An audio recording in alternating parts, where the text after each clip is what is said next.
Members on the Law and Public Safety Committee receive an update today on improvements at the 911 center since the death of Kyle Plush. Local 12's Elaine Kong was on hand for today's progress report.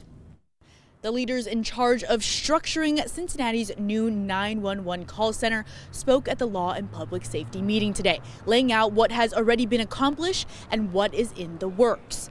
Right now, the hiring process is underway to meet the new staffing requirements, which is difficult to do. Turnaround rates for dispatchers on a national level is 70%.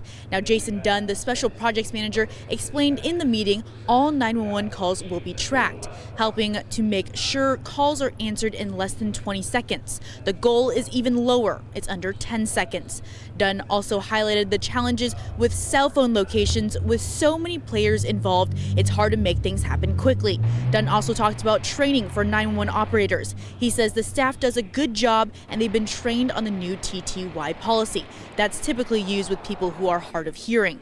Cincinnati Police Chief Elliot Isaac says during the meeting his officers are now expected to answer dropped calls and to go on foot when looking for callers. And his supervisors will also be able to track those officers as they're working on foot.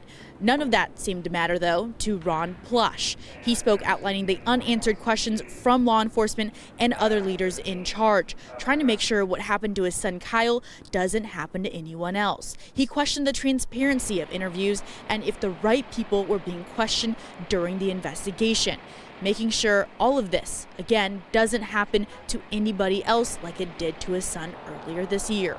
If you call 911 today, the lack of appropriate response that occurred on April 10th could happen to you or someone you love today. The citizens of Cincinnati deserve to know the response failures so taxpayer money can be spent fixing the problems and making policy changes that will make sure something like this does not happen to you or to someone you love.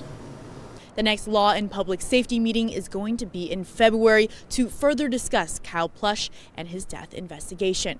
Elaine Kong, Local 12 News.